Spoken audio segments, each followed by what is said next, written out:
नमस्कार, मैं हूँ अमिता पंकज। आप देख रहे हैं राजसत्ता एक्सप्रेस और राजसत्ता एक्सप्रेस के पॉलिटिकल मैटर में आज बात करने जा रहे हैं दिल्ली विधानसभा चुनाव के बारे में, जो जल्द ही होने वाले हैं, जिसके लिए सारी पार्टियों ने अपनी-अपनी रणनीति बना ली है और रणनीति के तहत वो अपने मैदान में जो है वो उतर भी गई हैं और एक दूसरी पार्टी के ऊपर जो है आरोप लगाने उन्होंने तय कर दिया है, जो कि अक्सर होता है कि चुनाव में एक दूसरे के ऊपर आरोप लगाती हैं। तो दिल्ली चुनाव 2024 जो है वो होने वाला है। ऐसे में पूर्वांचली वोट के लिए जो है आप और बीजेपी के बीच में जो है सियासी मुकाबला सीधे तौर पर जो है वो कहा जा सकता है। और जैसा कि दिल्ली की सर्दी के बारे में अगर कहा जाए तो दिल्ली की सर्दी काफ़ी मशहूर है और इस कड़कड़ाती सर्दी में जबकि दिल्ली में सर्दी जो है अपने चरम पर है। दिल्ली में सर्दी ज़रूर पड़ रही है, लेकिन पूर्वांचली वोटर्स के मुद्दे जो है वो उन पर सियासत जो है वो गर्म हो रही है। और दिल्ली में पूर्वांचल समुदाय को लेकर आप और बीजेपी के बीच में जो है जोरदार मुकाबला हो रहा है और दिल्ली इलेक्शन में पूर्वांचलियों को काफ़ी महत्वपूर्ण जो है वो स्थान दिया जाता है और पूर्वांचलियों का वोट बैंक जो है एक अहम भूमिका निभाता है। 2015 में और 2020 के चुनाव में आम आदमी पार्टी को भारी समर्थन मिला था। लेकिन इस बार बीजेपी ने जो है इसे पलटने की रणनीति बनाई है और जिसके लिए जो है भारतीय जनता पार्टी पूरी तरह से जो है वो कोशिश कर रही है। दिल्ली में पूर्वांचली वोटर्स का जो है काफ़ी महत्व है और जो आम आदमी पार्टी को सीधे तौर पर समझ में आता है कि हाँ, पूर्वांचली वोटर्स को अगर हम खुश रखते हैं, उनके हिसाब से हम वादे जो है उनको कुछ करते हैं, चुनावी वादे अगर उनके हिसाब से करते हैं, तो कहीं न कहीं वो पूरा जो है वो वोट बैंक आम आदमी पार्टी के साथ में आ सकता है। तो दिल्ली में करीब कहा जाए तो 1.5 करोड़ मतदाता हैं, जिनमें 40 से 45 लाख जो है पूर्वांचली वोटर्स हैं और इन मतदाताओं का असर दिल्ली की 70 विधानसभा सीटों पर जो है वो खासा है। खास तौर पर 35 सीटों पर जिसमें पूर्वांचलियों की संख्या ज़्यादा है और इन सीटों पर आप और बीजेपी की जीत-हार को जो है वो प्रभावित करने में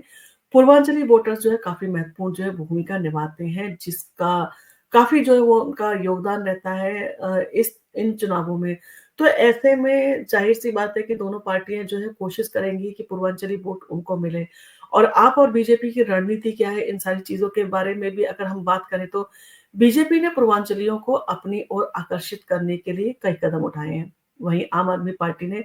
पूर्वांचली वोटर्स के बीच जो है अपनी पकड़ मजबूत करने के लिए कई रणनीतियाँ अपनाई हैं। इस बीच बीजेपी अध्यक्ष जेपी नड्डा ने जो है एक बयान दिया जिसे लेकर आपने जो है वो विरोध किया। उनका कहना है कि बीजेपी जानबूझकर पूर्वांचलियों को जो है वो निशाना बना रही है और इन सारी चीज़ों के लिए जो है आम आदमी पार्टी ने अपनी रणनीति बनाना तय जो किया था, उसके हिसाब से जो है वो काम कर रहे हैं और उनकी रणनीति भी जो है इन सारी चीज़ों को लेके काफ़ी अच्छी रहती है और क्योंकि पूर्वांचल का लगातार 2 बार उनको समर्थन मिल रहा है, तो इस बार आम आदमी पार्टी पूरी कोशिश करेगी कि पूर्वांचल का वोट उनको पूरा जो है वो मिले। और एमसीडी का विवाद और आपका जो आरोप है वो सामने ही है सबके। आम आदमी पार्टी के नेताओं का कहना है कि बीजेपी ने नगर निगम यानी कि एमसीडी के ज़रिए अवैध बांग्लादेशी घुसपैठियों के खिलाफ कार्रवाई का नोटिस जारी किया है, जो पूर्वांचलियों के खिलाफ भेदभावपूर्ण है। और इसके जवाब में बीजेपी ने कहा कि आप जो है वो भ्रम फैला रही है और पूर्वांचलियों का समर्थन पाने के लिए जो है एक गलत आरोप जो है उनके ऊपर लगा रही है।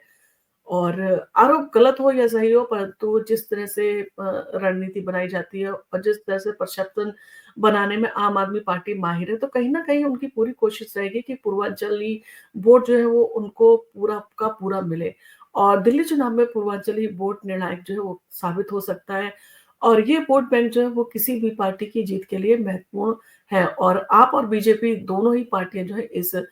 वोट बैंक को जो है अपने पक्ष में करने के लिए जो है लगी हुई है और पूरी ताकत जो है उन्होंने झोंक दी है। ऐसे में उनके लिए कई लोहमने वादे भी हैं जो कि अपने सियासी उनके दाँव कहे जा सकते हैं, जिस तरह के वो वादे जो है वो पूर्वांचलियों के साथ में कर सकती हैं। अब ऐसे में देखना होगा कि भारतीय जनता पार्टी की रणनीति कामयाब होती है या आम आदमी पार्टी जो है एक बेहतर रणनीति के साथ जो है पूर्वांचल का जो है वोट बैंक अपनी तरफ करने में कामयाब रहती है। ये सारी चीज़ें जो है जब चुनाव के बाद में जब रिज़ल्ट आएगा तो उसमें सारी चीज़ें वो लोग जो है वो सामने आएँगी। अब ऐसे में संदीप दीक्षित जो कि कांग्रेस की तरफ से जो है आम आदमी पार्टी के अरविंद केजरीवाल के खिलाफ खड़े हुए हैं, उन्होंने भी जो है कई तरह की बातें कही हैं और उन्होंने सीधे तौर पर कहा है कि अरविंद केजरीवाल जिस तरह के वादे कर रहे हैं, जिस तरह की बातें कर रहे हैं, वो तो मुख्यमंत्री बन ही नहीं सकते हैं क्योंकि सुप्रीम कोर्ट ने जो है उनके ऊपर रोक लगाई हुई है। ना तो वो ऑफ़िस जा सकते हैं, ना तो फाइल जो है वो साइन कर सकते हैं, ना ही किसी अधिकारी से वो सीधे तौर पर भेंट कर सकते हैं। तो ऐसे में सीधे तौर पर कहा जा सकता है कि कोर्ट ने जो है उनके ऊपर पूरी तरह से पाबंदी लगाई है, जो कि इस तरफ जो इशारा है कि कोर्ट ने एक तरह से जो है आम आदमी पार्टी के जो मुखिया हैं, उनको जो है वो कहीं न कहीं दिल्ली शराब घोटाले का आरोपी मानते हुए उन्हें इन सारी चीज़ों से सत्ता से दूर करने का जो है वो उन्होंने अपना निर्णय दिया। और ये निर्णय जो है इन सारी चीज़ों के चलते इस चीज़ का जो है वो सामने लाता है कि अरविंद केजरीवाल जिस तरह के वादे कर रहे हैं, अगर जनता उनको जिता देगी तो वो वापस मुख्यमंत्री बन जाएँगे। कहीं न कहीं ये जनता के साथ में एक धोखा है क्योंकि वो वापस मुख्यमंत्री नहीं बन सकते। क्योंकि सरकार को जो है वो पूरी तरह से जो है वो सुप्रीम कोर्ट ने जो है उनके ऊपर रोक लगाई हुई है कि अरविंद केजरीवाल जो है वो इस तरह की चीज़ों में जो है वो उनको दूर रहना पड़ेगा जब तक कि जजमेंट जो है नहीं आ जाता। तो इन सारी चीज़ों के साथ में कहीं न कहीं चुनाव होने वाले हैं और दिल्ली विधानसभा का चुनाव है। ऐसे में संदीप दीक्षित का ये बयान जो है वो काफ़ी तूफ़ान ला सकता है और अरविंद केजरीवाल के लिए जो है मुसीबतें बढ़ा भी सकता है। आपका इन सारी चीज़ों के बारे में क्या कहना है? आपका जो भी कहना हो आप हमें कमेंट करके बता सकते हैं और आपको अगर हमारा वीडियो पसंद आया तो आप इसको लाइक कीजिए, शेयर कीजिए अपनी फैमिली और फ्रेंड्स के साथ में और हमारे चैनल को सब्सक्राइब करना ना भूलें।